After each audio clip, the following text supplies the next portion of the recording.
धन्यवाद पूजा जी। पहले तो मैं यहाँ बोलूँगा कि राष्ट्रीय चैनल है न्यूज़ 24, बहुत जिम्मेदार चैनल है। यहाँ बैठकर जिस प्रकार से झूठ और प्रपंच समाजवादी पार्टी के प्रवक्ता फैला रहे हैं, ये बहुत दुखद है और बहुत निंदनीय है और आपको इनको रोकना चाहिए। यदि इन्होंने ये बात कही है कि 500 एकड़ जमीन गोरखपुर के अंदर बिना किसी मुआवजे के माननीय मुख्यमंत्री जी ने एक्वायर की है, पहली चीज तो मुख्यमंत्री जी एक्वायर नहीं करते, वहां गोरखपुर विकास प्राधिकरण एक्वायर करेगा, पहली चीज। और उन्होंने अगर एक्वायर की है तो आप यहां पे प्रूफ रखिए, यहां बैठकर झूठी और फर्जी बातें मत फैलाइए। दूसरी चीज, ये बड़े दम्भ भर रहे हैं कि अरे सुनिए, अब आपके बीच में नहीं बोला ना, मैं रुके बेनू जी, आपके बीच में नहीं बोला, पहले सुनने की अब हिम्मत रखिए।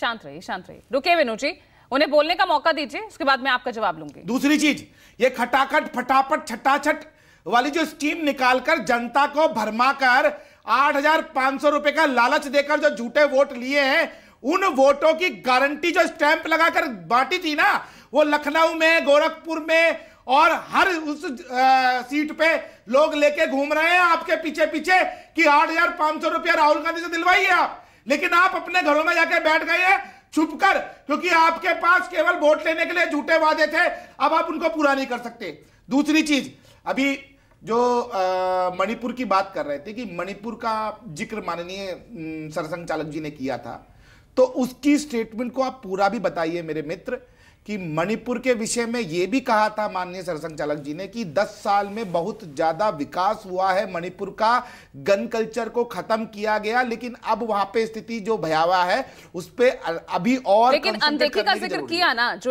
पिछले एक साल में जिस तरह से जल रहा है, अनदेखी हुई है, उस तरफ इशारा था। आप अगर उनके बयान को देखेंगे, उस तरफ इशारा था ना, आप उनके बयान को देखेंगे पूजा जी, तो उन्होंने कहा था कि मणिपुर के अंदर 10 साल में बहुत विकास हुआ है और अभी जो स्थिति है उस पर कंट्रोल करने की आवश्यकता है। एक बात और, कांग्रेस के प्रवक्ता बोल रहे थे कि कौन आरएसएस, तो मैं आपको बता देना चाहता हूं कि आपके दद्दा जवाहरलाल नेहरू जी ने 1962 के युद्ध में राष्ट्रीय स्वयंसेवक संघ को कहा था कि आप आइए भारतीय सेना की सहायता कीजिए, और उस युद्ध के अंदर राष्ट्रीय स्वयंसेवक संघ जो कि एक सामाजिक संगठन है, बॉर्डर पे जाके भारतीय सेना की सहायता की थी। उसी के एवज में सम्मान के तहत जवाहरलाल नेहरू जी ने गणतंत्र दिवस परेड में राष्ट्रीय स्वयंसेवक संघ को उस परेड का हिस्सा बनने का मौका दिया था। अपने इतिहास को खंगालो पहले आप, उसके बाद राष्ट्रीय स्वयंसेवक संघ पर आप टिप्पणी कीजिएगा। जवाब लेना बहुत जरूरी है। शुरुआत कर रही हूं मैं आपसे, राकेश जी। देखिए, उन्होंने कहा कि जवाहरलाल नेहरू जी ने रिक्वेस्ट किया था। मेरा उनसे सवाल ये है कि उन्होंने 2 बात कही। सबसे पहली बात, जब भ्रष्टाचारियों को भारतीय जनता पार्टी अपने पार्टी में एंट्री रेड जरा नाम बताइए, कौन सा भ्रष्टाचारी है, आप नाम बताइए पहले, जरा भ्रष्टाचारी का नाम बताइए जरा। अशोक चव्हाण पे आरोप लगाते थे। नहीं, नाम तो बताइए ना। अरे रुकिए, बोलने दीजिए ना सूर्या जी। आरोप तो राहुल गांधी जी के ऊपर भी है कि 400 BC के, ये सही नहीं है, ये सही नहीं है, ऐसे आप बीच में नहीं टोकिए। बोलिए राकेश जी। प्रधानमंत्री जी जब भी महाराष्ट्र में आए, आदर्श घोटाला का बात करते थे। आपने अशोक चव्हाण को लिया, राज्यसभा भेज दिया। अजित पवार का 70 करोड़ का घोटाला का बात किया, सिंचन घोटाला का, आपने उनको डिप्टी सीएम बना दिया।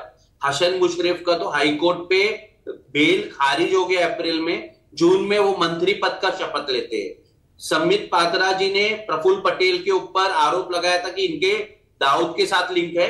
कल की बात है, 180 करोड़ रुपया का जो प्रॉपर्टी ईडी ने सीज किया था, कल उनको वापस कर दिया गया।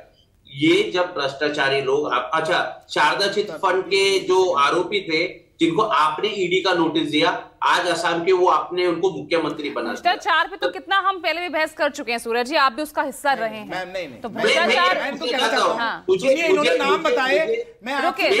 रुकिए, पहले सवाल जो खड़े किए उसका जवाब ले लेती हूँ। ठीक है विनय सिंह बेनू जी। भारतीय जनता पार्टी का जो भ्रष्टाचार है, जो अत्याचार है, आपके माध्यम से मैं ये कहना चाहूंगा। अभी हमारे व्हाट्सएप यूनिवर्सिटी के जो मित्र है कह रहे थे कि आपके पास प्रूफ क्या है। मैं कह रहा हूं कि कम से कम 1000 लोगों की जमीनें गोरखपुर, ताल नदौर, 5 गांव लोकसभा, 5 गांव विधानसभा में माननीय मुख्यमंत्री जी ने अपने प्रशासन के बल पर, जैसे अयोध्या में कब्जा किया है, उसी तरह गोरखपुर में कब्जा किया है। 1 रुपया भी किसी को मिला हुआ नहीं है और जनता नाराज है, जनता परेशान है।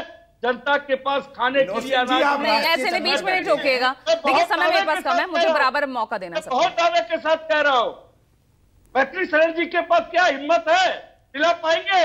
मैं कह रहा हूँ, कहते हैं झूठ बोलते हैं, खुद के पाठशाला यूनिवर्सिटी के लोग झूठ बोलने की ट्रेनिंग आपको मिलती है और सब यूनिवर्सिटी के में पढ़ करके आकर के क्या देते हैं आप?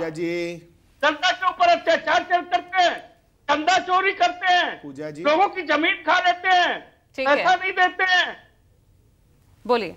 देखिए पूजा जी, आपके सामने अभी विनोद जी लगातार एक ही बात को बोल रहे हैं कि वहां पर एक्विजिशन हुआ लेकिन जो है वो मुआवजा नहीं दिया। तो मैं आपके माध्यम से कहना चाहता हूं कि विनोद जी, या तो आप राजनीति में बहुत कच्चे हैं या आपको जमीन का कोई अनुभव नहीं है। यदि इस प्रकार की कोई भी, सुन लीजिए, आप बीच में मत बोलिए। लेकिन सूर्या जी देखिए आपने उनको बहुत मौका दिया पूजा जी, मुझे बोलने का मौका दे दीजिए। यहाँ मत लड़ाई लीजिए, यहाँ नहीं लड़िए, लेकिन यहाँ मुद्दों के फेर में तो देखा जाए तो इस बार तो पीछे आप रह गए। मुद्दे चरण दर चरण आप पलटते रहे। ये 8,500 रुपए की जो फर्जी गारंटी थी, खटाखट फटाफट छटाछट, उससे थोड़ा सा कुछ जनता को गुमराह करने का जो मैं ये कहूं सफलता मिली है समाजवादी पार्टी और कांग्रेस के गठबंधन को उत्तर प्रदेश में, उसका उत्तर अब मिल जाएगा ना। राकेश जी, उत्तर मिल जाएगा।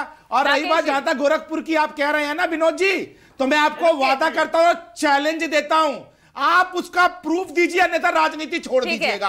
अपने ट्विटर अकाउंट से आप वहां पर पोस्ट कीजिए ना, यहां बैठकर फर्जी बातें मत फैलाइए। आप यहां बैठकर फर्जी बातें फैलाकर कुछ कर नहीं पाएंगे, याद रखिए। डबल इंजन की सरकार उत्तर प्रदेश के अंदर चर्चा में आज के लिए फिलहाल इतना ही।